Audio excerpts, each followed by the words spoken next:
배우 이시영 씨가 이혼 전 냉동 보관해 오던 배아로 임신한 사실이 알려지면서 논쟁이 뜨겁습니다. 이 씨는 전 남편이 임신을 반대했다고도 밝혔는데 법적으로 문제는 없는지 신유만 기자와 따져보겠습니다. 신 기자, 우선 어떤 일인지 자세히 설명해 주시죠. 네, 일단 이시영 씨는 지난 3월에 전 남편과 이혼했다고 밝힌 상태입니다. 그리고 어제 SNS로 이혼 전 시험관 시술을 위해 만들어뒀던 배아로 임신했다고 밝혔습니다. 냉동 보관해둔 배아의 폐기 시한인 5년이 도래했고 둘째 아이를 갖고 싶었기 때문에 도저히 폐기할 수 없었다고 합니다. 이 씨는 전 남편이 이 임신을 원하지 않았지만 자신이 내린 결정에 무게를 지겠다고도 했습니다. 결국 전 남편은 오늘 태어날 아이를 책임지겠다고 언론에 밝혔습니다. 그런데 부모 한쪽이 동의하지 않았는데 배아 이식을 할 수가 있습니까?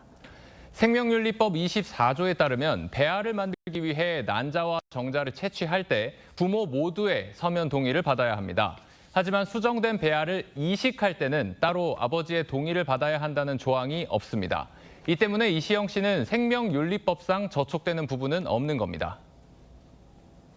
사실상은 법률이 좀 미비해요. 그 부분을 규정하는 게 없어요. 이시영 씨가 하는 거는 불법이라고 말하기는 어려워요.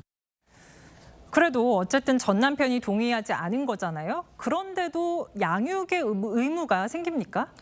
네, 아이의 생부가 임신 사실을 인지하면 법적 부자 관계가 성립됩니다. 이시영 씨 전 남편처럼 자연스럽게 알게 되는 경우가 있고 어머니가 법원에 인지 청구 소송을 내는 경우도 있습니다. 이 과정에서 DNA 검사 같은 방식이 쓰이기도 합니다. 부자 관계가 성립되면 양육비 지급의 의무가 생기고요. 태어날 아이는 재산 상속권이 생기기 때문에 생부는 향후에 그 의무도 져야 합니다. 반대로 친권과 양육권, 면접, 교섭권 등의 권리도 생깁니다.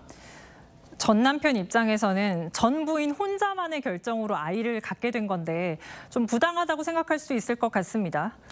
그 부분 때문에 아까 말씀드린 생명윤리법의 맹점을 보완해야 한다는 주장이 나옵니다. 정자 채취를 할 때뿐만이 아니라 현재 혼인관계를 유지하고 있는지 여부와 상관없이 배아를 이식할 때도 법적 동의 절차가 있어야 한다는 겁니다. 혼인이 종료된 이후에도 그 이식에 동의한다까지는 볼 수 없지 않을까. 본인의 의사에 기하지 않는 책임을 묻는 내용이 되지 않을까 싶어서.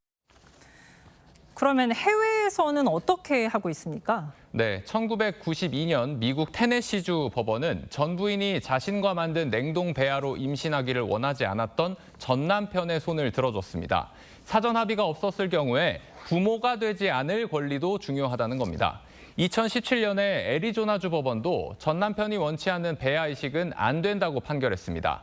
다만 배아를 잠재적으로 사람이 될 존재로 보고 제3자에게 기증하라고 결론 내렸습니다.